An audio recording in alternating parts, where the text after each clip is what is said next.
Hello,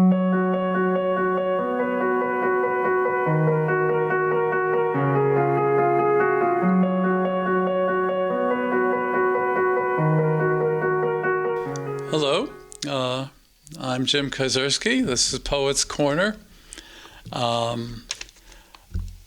It's my honor to do the introduction today, and my first honor is to mention Eleanor Lewis, who has been with Poets Corner for years, and she has just passed away. There'll be a chapel service on Saturday, March 9th. They're receiving guests at 11 a.m. and the service will be 11:30 a.m. The theme today is romantic love because Valentine's Day is the big celebration this month. St. Valentine was bishop. He died on February 14th, 267, and he was martyred for marrying romantic couples because the Roman law forbade marriage of young men who were soldiers, and he went against the law. Our poets will present you with varying aspects of romantic love. All right, thank you. Hello, Charlestown. Welcome to the Poets Corner. My name is Eugenia High. I am a resident of Building 9, which is also known as Green Tree Court.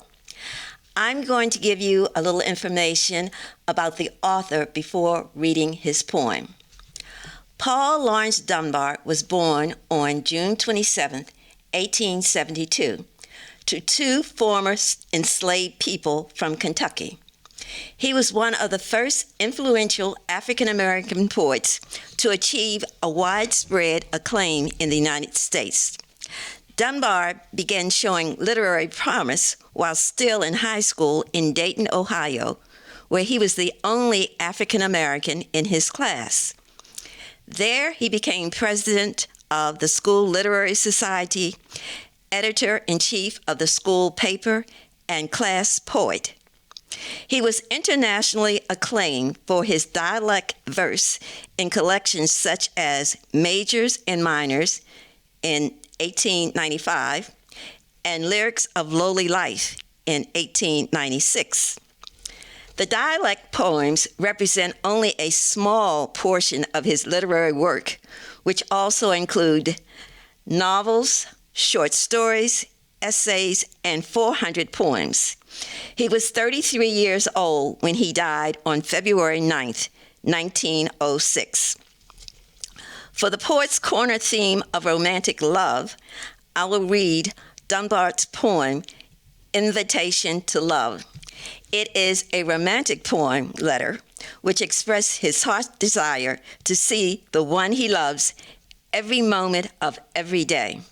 Please listen to Dunbar's rhyming structure, which makes this poem a pleasure to read, and hear it as it invokes an emotional response. Invitation to Love by Paul Laurence Dunbar. Come when the nights are bright with stars, or come when the moon is mellow. Come when the sun, his golden bars, drops on the hayfields yellow. Come in the twilight soft and gray. Come in the night or come in the day. Come, O love, whenever you may, and you are welcome, welcome. You are sweet, O love, dear love. You are soft as the nesting dove. Come to my heart and bring it to rest as the bird flies home to its welcome nest. Come when my heart is full of grief, or when my heart is merry. Come with the falling of the leaf, or with the reddening cherry. Come when the year's first blossoms bloom. Come when the summer gleams and glows. Come with the winter's drifting snows, and you are welcome, welcome. Thank you for listening to Paul Laurence Dunbar's poem, Invitation of Love. Thank you. Invitation to Love. Thank you. Have a great day.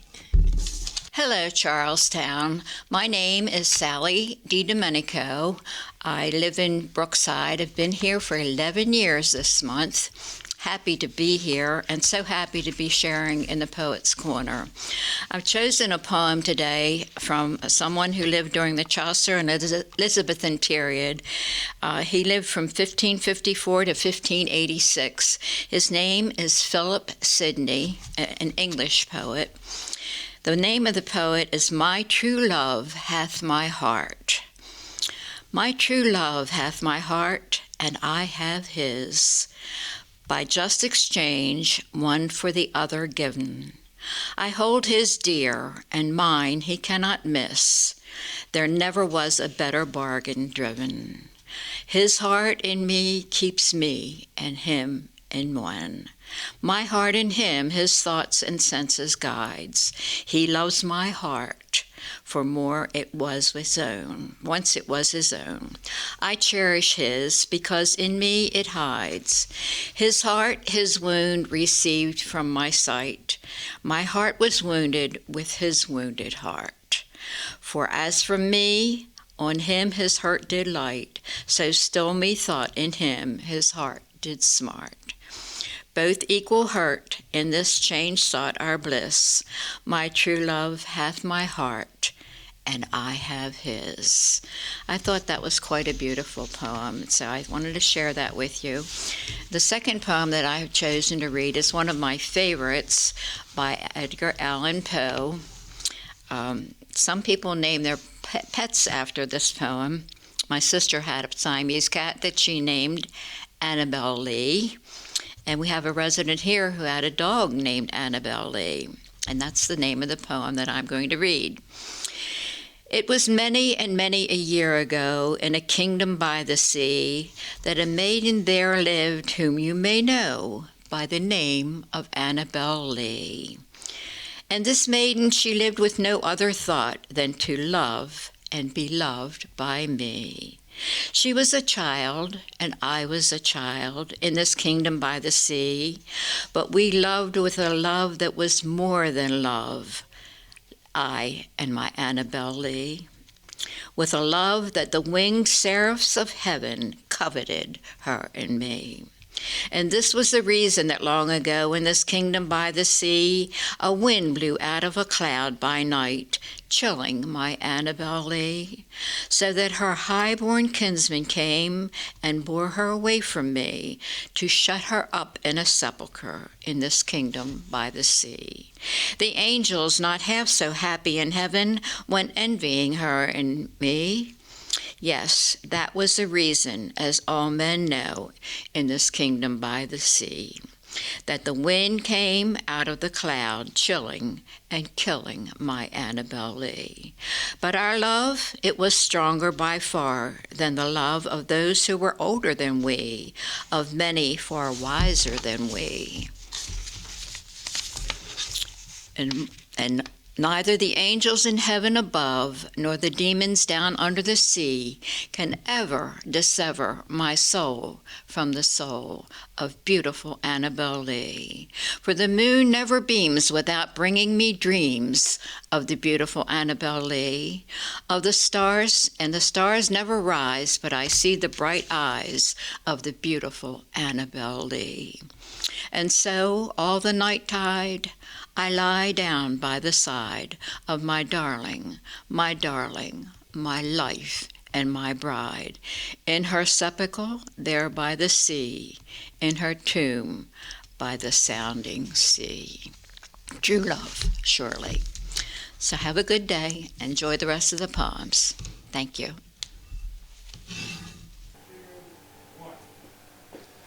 Hello there, Charlestown. I'm Eugenia Collier. I live in Caton Woods, and I'm going to read you one of my own poems. This poem came about because I got sick of young people feeling that they are the only ones that can experience romantic love. Sometimes it can last and last and last. Anyway, this is a love poem, and it's about love as one has aged. Anyway, I don't need to explain it. If you want to know anything about it, give me a call. I'd like that. Winter Trees by Eugenia Collier. Winter trees have their beauty, a stern geometry of angles, circles, and squares, shifting with the fickle wind, or serenely reaching skyward when the wind subsides. Winter trees, rooted in the eternal earth. We totter off to bed, you and I, wearied by today's struggles to breathe or to walk or even to get up out of our chairs. Shadows of what we used to be. After the bedtime rituals, we huddle together under the quilt. My cane and your walker are sentinels on either side of the bed. Sleet beats an angry tattoo upon the window pane, and the wind shrieks its warning. Twigs from the old tree outside scrape against the window. In your sleep, you sigh, then turn to me. And I, in my wakefulness, turn to you, and we are warmed. Winter trees have their beauty. Winter trees have their grace. Thank you. Greeting. I'm Dan Boyle from the St. Charles. I will read a poem called Lament for Art O'Leary. The poem was written in Irish 250 years ago. The translation is by Donna Goracki, is from last year. A little background. The poet Eileen O'Connell married Art O'Leary in 1767 when she was 23 years old. Her husband was a few years younger and regarded as something of a hothead. He served in a European war and returned to Ireland with a valuable horse. This was his undoing. Then the penal code in Ireland stipulated that no Catholic could own a horse worth more than £5. There was a dispute with English authorities about Art's horse. Art was declared an outlaw and shot. The poem is essentially Eileen's remarks at Art's wake. While unusual, I believe it fits posthumously with today's theme, romantic love.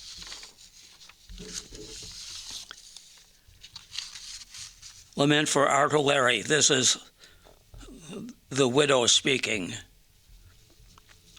at his wake. Husband, when you stood out that market day, my eyes settled on you. I knew I would have you if it meant stepping out of my whole life, carrying nothing with me. Not that that mattered anyway.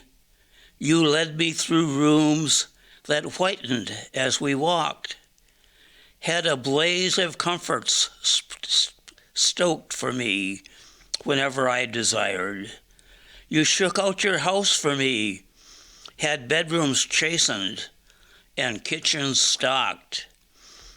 You had mackerel hooked for me, lambs fattened on silky grass for me. loaves shaped like the sun and moon for me, and women will like this, and women on hand to see to it all, to pour and knead and clean. All I had to do was turn over in my hand-spun nets of sleep. My dear, I picture you with sunlight tied around your head like a band of gold, with every crease and angle of you, from your silver-hilted sword to your fine-trimmed mount, a compliment to that spring day and what it had to offer you. Even the English lowered their eyes from the vision of you on your foreign horse. Not that it mattered in the end. It wasn't their eyes that undid you. You were every inch the heir of the Earls of Antrim and the upright berries of Immokalee, but you were still the footloose suckling calf that had warmed my breast that morning. My white-gloved horseman, I'd have watched you forever in your cambric and laces, your worsted and leather, your hand-stitched shoes, and your Austrian breeches that showed off your sleek, powerful thighs astride the brown mare that was a match for you in vigor and elegance. My soft-fingered art, the light glistening off your golden brooch, reached me all the way across the sea, and when you followed in your finery, I thought that self-same blaze of yours would blind even the English in our streets. Not that it mattered in the end. It wasn't their eyes that undid you. My love, when I go back home to them, little Connor and the stripling Tura will ask what I have done with you. Where have I hidden their father? I will have to find words to say to them that you are not hidden and you are not hiding, unless it is in Kilnamartyr, from where no father comes home. My art, I wouldn't give the time of day to the rumor of your death until that self-same mare of yours came to me with her bridal array, her withers smattered with your heart's damson, and the polished saddle where I last saw you bolt upright, lap-sided and bereft. My first spurt took me clean over your side of the bed. The second got me to the gate, the third up on her back. I clapped my hands to get her going, and she took off at a heedless pace that wouldn't spill 1 second until she carried me to the single verse where your dead body slumped. No priest was on hand to whisper prayers, no monk to sing your praises, only a dry-eyed, sorry old woman to throw a bare coat over you. Art O'Leary, I knelt down beside you. I plunged my 2 fists in your spilled blood, and sucked from my useless fingers. Husband, get up and follow me home. I'll have dinner made for you of venison and claret. I'll fill the house with your admirers. I'll have music played for you. When you've had your fill of that, I will turn down a bed for you of cashmere blankets and speckled quilts to draw the cold out of your bones that this north wind has frozen. Then one final comment by Art's sister, who is at the wake. My treasure, Not a single woman from Cork to Limerick, with her money to hand and a purse to offer, would have chosen to refuse you. Not a single woman worth her salt would take herself off to sleep in her room the night you were waked. Thank you. Hello, Charlestown.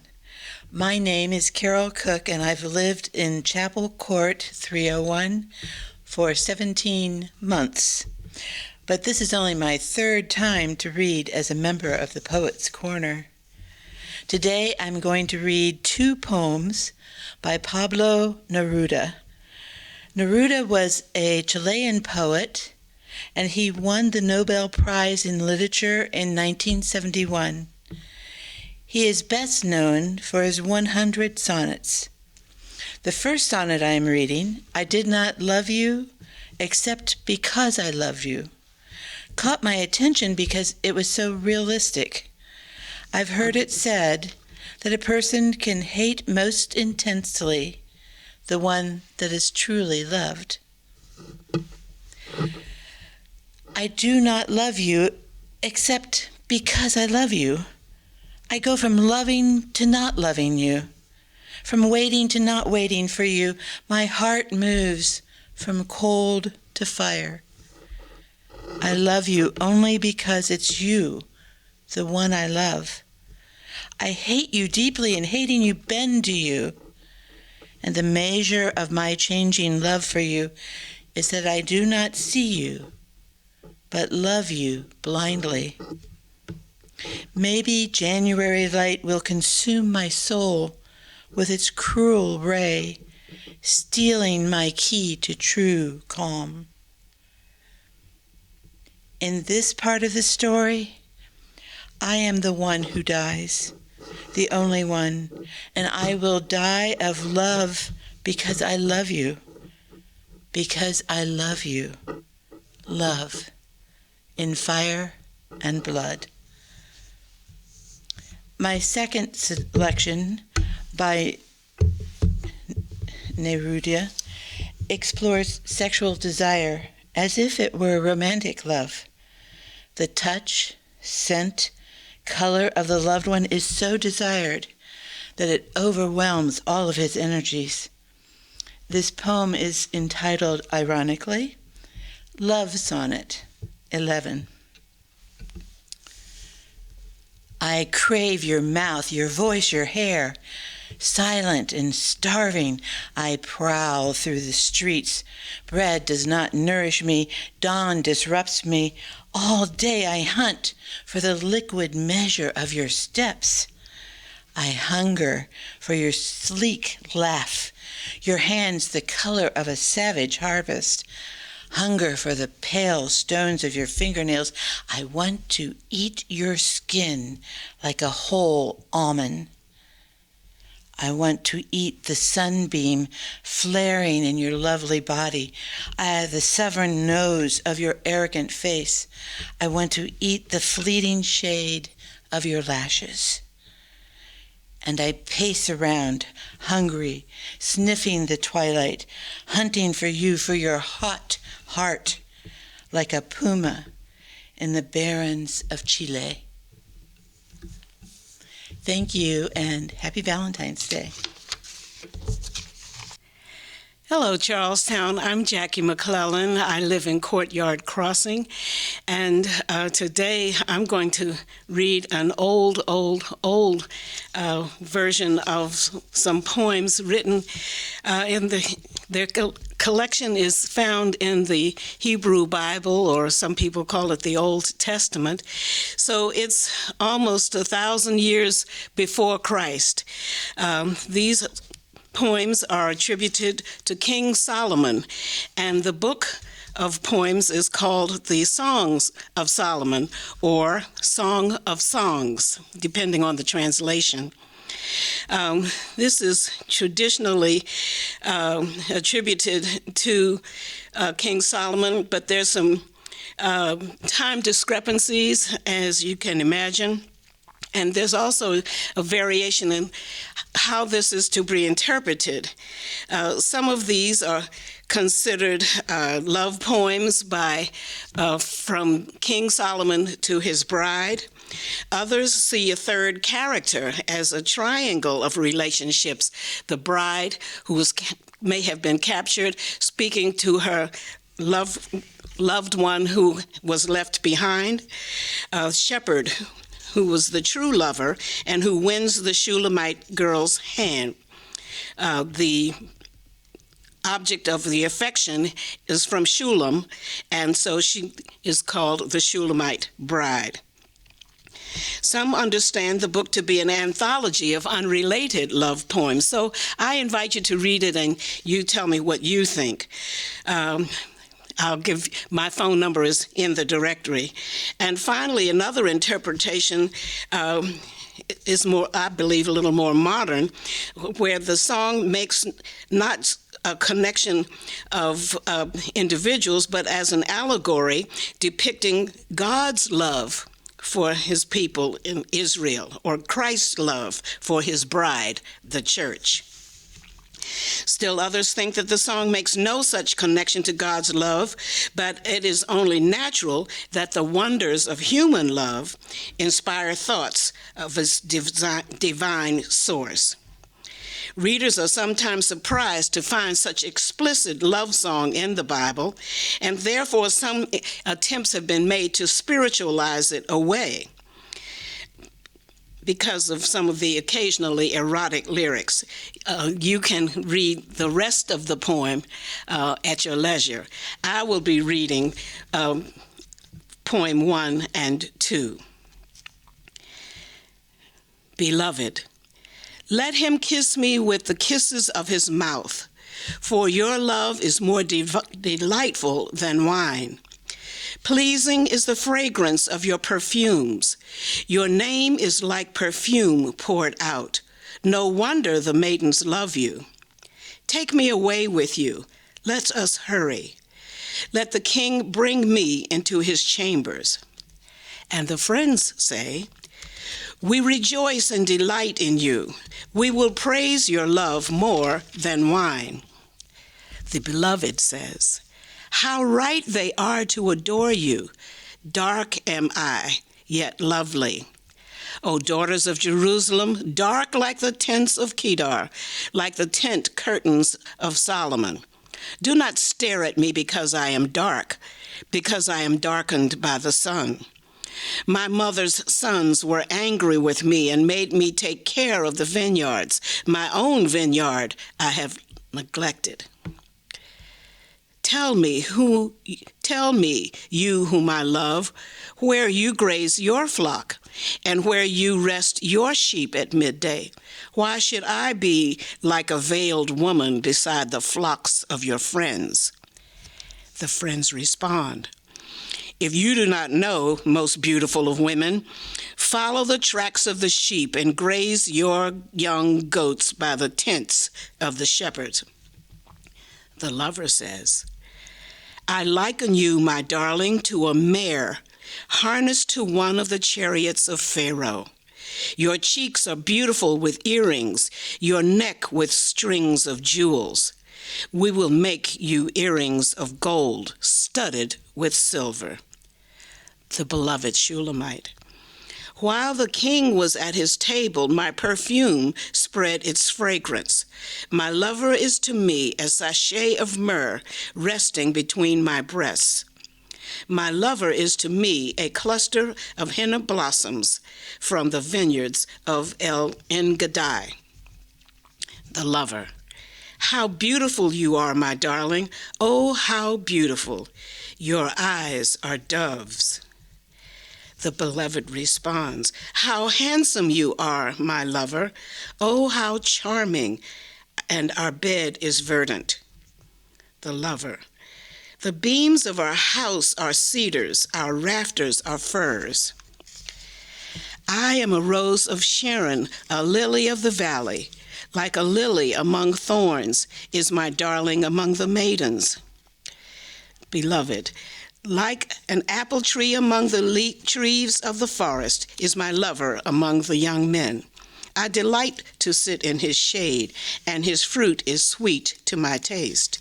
He has taken me to the banquet hall, and his banner over me is love. Strengthen me with raisins, refresh me with apples, for I am faint with love. His left arm is under my head, and his right arm embraces me. Daughters of Jerusalem, I charge you by the gazelles and by the does of the field, do not arouse or waken love until it desires. I'm going to stop right there, and I invite you to read the rest of the poems in the Song of Solomon for yourself. What a love is this. Peace and blessings to you. Hello, everybody. I'm another resident from Courtyard Crossing, right across the hall from our former reader here, Jackie McClellan.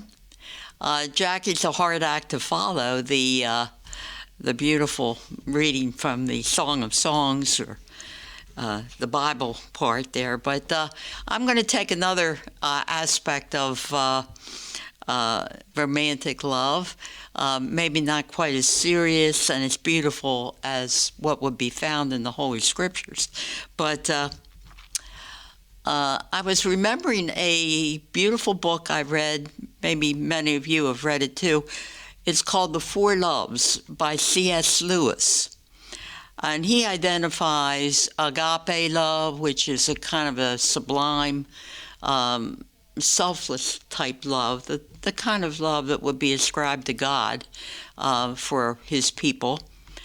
And patria, which is which he describes as a love for your country, and familia, a love for your family, and then another eros, which is romantic love or sexual love. I have a little feeling that maybe eros is a little trick of Mother Nature to kind of get us together to form families and propagate the race and keep it all going. A little trick that might disorient or might put you in a state of disassociation, or some might say a little bit of psychotic state temporarily.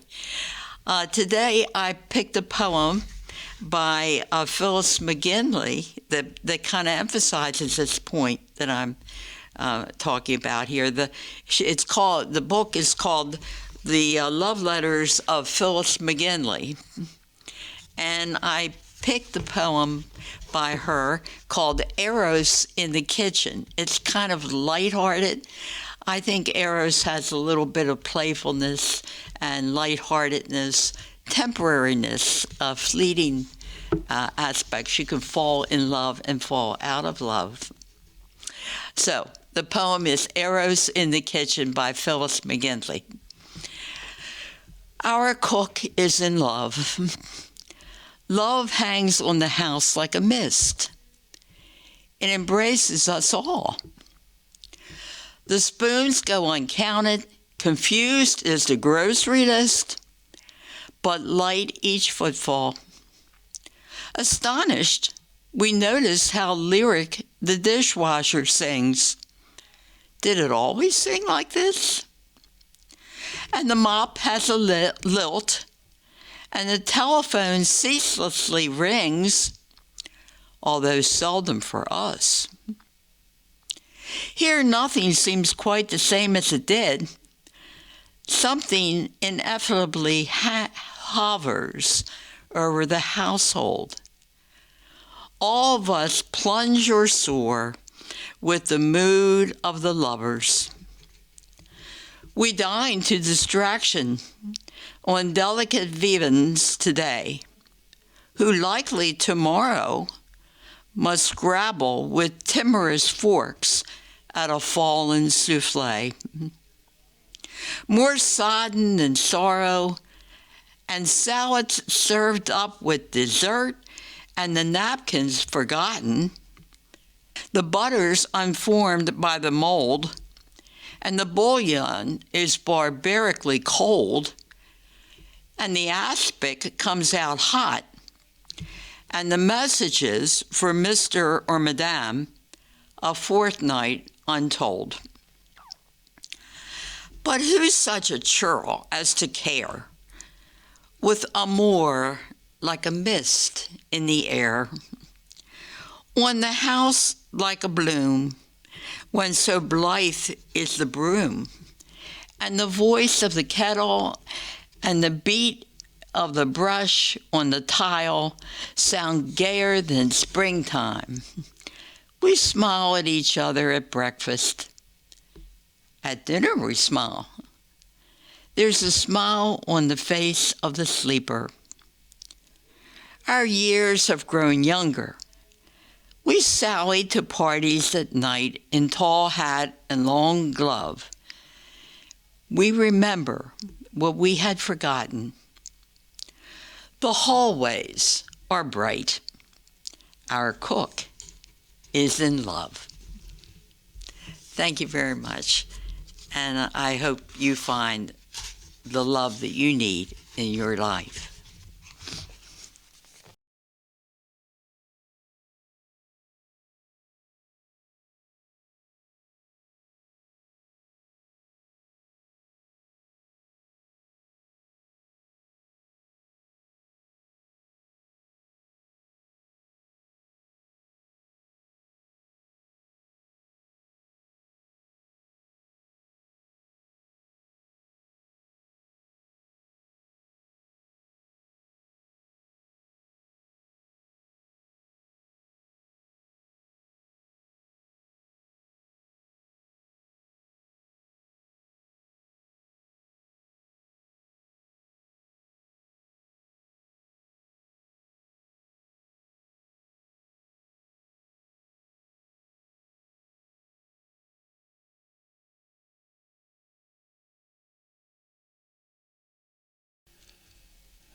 Hello, here I am again. I will read a poem, and then we'll wrap up our wonderful session.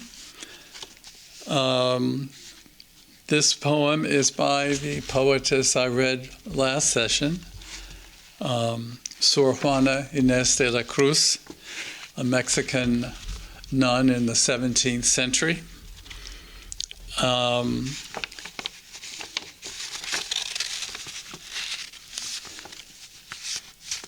I'll read it in Spanish first, and then my own non-literal translation, but I think it carries the meaning.